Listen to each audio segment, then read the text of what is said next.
Long before Israel was even a country, before the first flag was ever raised, some of its most important religious thinkers were already bent over their desks drawing up blueprints. But they weren't designing buildings. No, they were designing a nation. So let's dive into these fascinating and honestly often overlooked plans for a state that was meant to be both modern and divine.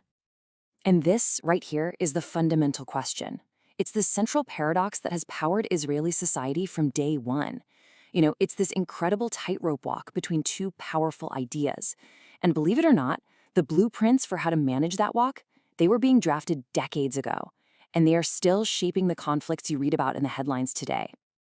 Okay, so to really get what these thinkers were proposing, we first have to tackle a word that gets thrown around a lot and is almost always misunderstood: theocracy. Because what they had in mind was way more complex, way more nuanced than the simple definition you probably have in your head. So when you hear that word theocracy, what pops into your mind? It's probably something like this, isn't it? A council of religious elders in long robes making all the decisions for everybody else. It's a really common image, but as we're about to find out, it's not the whole story. Not by a long shot. I mean, sure, the standard dictionary definition basically backs up that image. But here's the thing. For the architects trying to design a modern Jewish state, this simple idea of just rule by priests wasn't going to cut it. It wasn't even close. They knew they had to dig a lot deeper to figure out what a godly government could actually look like. So let's break this down.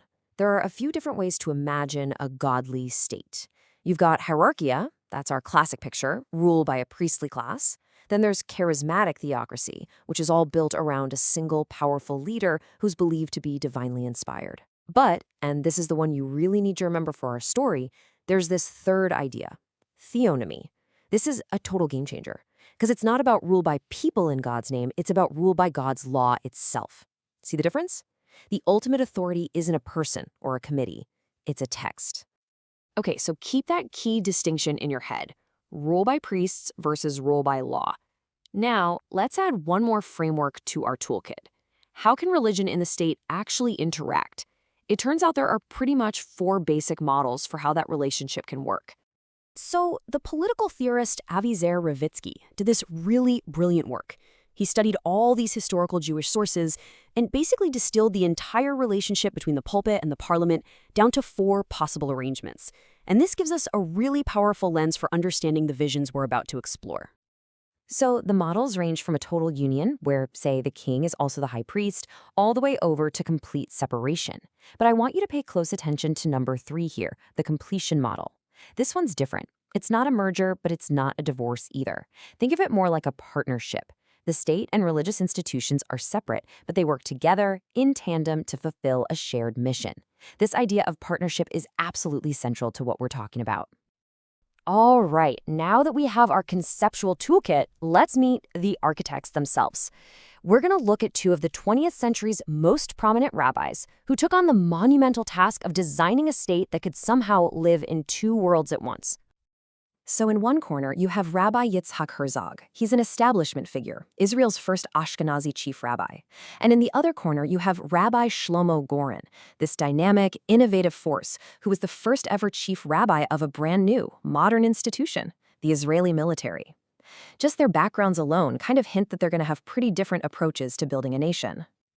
And this chart here just perfectly illustrates their competing visions. Rabbi Herzog, he imagined a unified system. For him, the Torah, religious law, was the ultimate law of the land, and it will be managed by a single religious court system. But Rabbi Goren, shaped by the practical needs of a modern sovereign military, he argued for something way more flexible, a dual system, with both religious and civil courts. The Torah would act more like a constitution, a foundational framework, rather than a detailed legal code for every single thing. This quote, this gets to the absolute heart of Herzog's vision. And notice his choice of words. He specifically avoids the term theocracy and instead proposes nomocracy. That comes from the Greek word nomos, which means law. See what he's doing there? He's making it clear that for him, the supreme sovereign in the Jewish state shouldn't be a class of rabbis, but the divine law itself. The state's whole purpose is to complete the mission of the law. Rabbi Goren saw things really differently. He understood that a modern nation has to have the power to legislate for itself, to create traffic laws and tax codes and foreign policy. So in his model, the state has its own sovereignty. The Torah provides the big, overarching principles, the constitutional supreme law, if you will, but it's the Knesset, the parliament, that fills in all the rest. It's a separation of domains that ultimately achieves that sense of completion. So, how does any of this connect to today? Because I know this might seem like a historical debate from over 70 years ago, but it's anything but a historical footnote. In fact, it is the key to understanding some of the deepest, most intense tensions in Israel right now. You can think of that tension between Herzog's single, unified vision and Goren's dual system vision as the essential source code for modern Israel. Here's the catch. Neither plan was fully adopted. Instead, the country has been built right on the fault line between them. And the ground is still shaking. Every single one of these modern-day conflicts is a direct echo of that original debate. The huge fights over who has the authority to control marriage and divorce, that is the clash between Herzog's unitary religious court and Goren's dual system playing out in real life. That constant power struggle between the Supreme Court and the Parliament, that's the exact same battle between a state that creates its own sovereign law and one that sees itself as needing to conform to a higher religious legal framework. So, the crucial point is this. The building is still under construction. The foundational plans that thinkers like Herzog and Goren laid out offered two very different paths forward. But Israel ended up walking a really fraught, improvised path somewhere in between them. And the question they tried so hard to answer, how to reconcile divine law with the people's will, well, that remains the central and still very much unanswered question of the entire project.